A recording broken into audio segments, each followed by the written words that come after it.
हम सफ़र से ना हम नसी को हमारे सवालों का जवाब देना पड़ेगा सभी को। जी हाँ, हम बात कर रहे हैं पूर्वी की नवनिर्वाचित विधायक पूर्णिमा दास साहू का, जिनका सदन से लेकर सड़क तक शब्दों की बाढ़ों की वर्षा इस कदर बरसी कि सत्ता में बैठी सरकार को भी विवश होकर उनके सवालों का जवाब देना पड़ा। और हमारे साथ मौजूद हैं मैम, आपने सदन में पहली बार प्रवेश किया, सड़क से लेकर के सदन तक आपने अनुभव किया, क्या कुछ पहला बार था, क्या कुछ आपने अनुभव किया?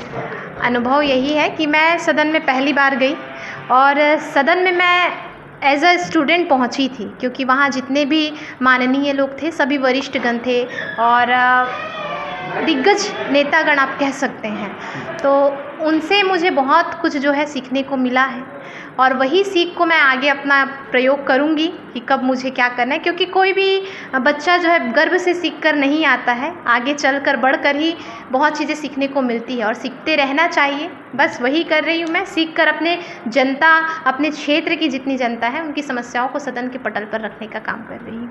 फिलहाल अभी आप वर्तमान स्थिति को कैसे देखते हैं? अभी आपके पास लोग आ रहे हैं, अपनी समस्याओं को लेकर के आ रहे हैं, इस समस्याओं का आप निवारण कैसे कर रहे हैं? देखिए, अभी तो पूरा 1 महीने जो था वो मेरा सदन के सत्र में हाउस में पूरा चला गया। सैटरडे संडे ऑफ रहता था, उसमें मैं उस बीच में यहाँ आती थी, जितना मेरा सिग्नेचर का काम होता था या फिर जनता से जो मुलाकात होती थी वो 2 ही दिनों में हो पाती थी। अब मैं सत्र के बाद यहाँ अपने क्षेत्र में परमानेंट जो है अब कंटिन्यू बैठने लगी हूँ। तब बहुत से जो जनता है वो आ रहे हैं, भीड़ बहुत बढ़ गया है, काम बहुत ज़्यादा आ गया है। बस इससे डरना नहीं है, इसको करते जाना है। यही तो खुशी है कि काम इतना मिल रहा है कि जनता चाह रही है, जनता मुझसे उम्मीद रखी हुई है, उनके भरोसा है उनका मुझ पर और उस भरोसे पर खरे उतरना है मुझे। अंतिम सवाल मैम, कि आपने चुनावी वादों में ये कहा था कि हम बेटियों की सुरक्षा के लिए बात करेंगे, हम महिला सशक्तिकरण की बात करेंगे। ये कहीं ना कहीं आपके लिए एक गर्व का विषय बनता है कि आप सत्ता में बैठे जो सरकार हैं, आप विपक्ष में बैठी हैं, आप उनसे सवाल जवाब कर सकती हैं। लेकिन क्या आपने सदन में ये सवाल खड़ा किया कि जो महिलाओं के साथ अत्याचार हो रहा है, इसके ऊपर आपने कुछ बातचीत किया? मैंने 2 बार सदन पटल पे ये रखा है, जो हमारे क्षेत्र के अलावा भी पूरे राज्य में जिन जिन जिलों पे महिलाओं पर अत्याचार हो रहे हैं, उनके साथ बलात्कार जैसे जो है दुष्कर्म जैसी घटनाएं हो रही हैं, उसके रोक के लिए मैंने कुछ सुझाव भी दिए थे सरकार को। और उनके समक्ष ऐसी बहुत सी चीज़ें हैं जिन पर उन्हें विचार करना चाहिए इसे रोकथाम के लिए, और कैसे हम महिला सशक्तिकरण को बढ़ावा दे सकते हैं। इस पर भी मैंने अपने सदन पटल पर बहुत सारी चीज़ें रखी थी, आपने वीडियोस वगैरह देखा होगा। और मैंने अपने क्षेत्र की ही अगर बात करूं तो जैसे आपराधिक घटनाएं बढ़ रही हैं, चैन स्नैचिंग की वारदातें बढ़ रही है महिलाओं के साथ, तो महिलाएं मेरे पास आती हैं।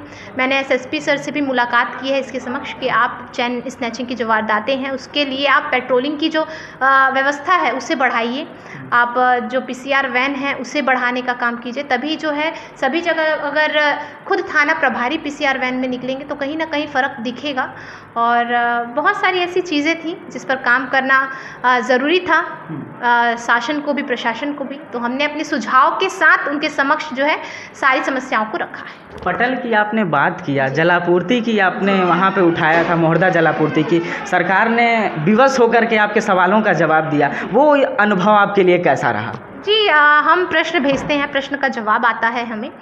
ज़रूरी नहीं आप सदन पटल पे उसे बोल पाए, पर प्रश्न हर रोज़ जाते हैं, विभाग के अनुसार से उसका आंसर हमें प्राप्त होता है रात के 12 बजे, और उस आंसर के तहत हम अपने क्षेत्र की जो समस्या है उसका निवारण हम समाधान के रूप में प्राप्त करते हैं। जी, तो मोहर्दा जल आपूर्ति की बात ही हो गई, जैसे वहाँ के जल की दूषित होने की जो खबरें थी कि दूषित पानी जो है बढ़ रहा है, तो फिल्ट्रेशन का काम तो हो ही रहा है, पर हम चाह रहे थे कि इंटक वेल जो वहाँ पे लगा हुआ है वो थोड़ी दूरी पर लग जाए, क्योंकि इंटक वेल अभी किनारे है, नदी के किनारे लगा हुआ है, जिसकी वजह से नदी के किनारे में जलकुंभी अक्सर जो देखा जा सकता है, जो कचड़े जल का प्रवाह धीमा होता है उस समय जो कचड़े किनारे की ओर सिमट जाते हैं, और आपका जो इंटक वेल है वो किनारे की ओर पर ही हम चाहते हैं इंटक वेल नदी के बीचों बीच लग जाए, जहाँ पे जो है पानी का प्रवाह तेज़ी से होता है, वहाँ पे आपको साफ़ पानी मिलेगा, और इंटक वेल थोड़ा गहराई पे लगाया जाए जिससे दूषित पानी नहीं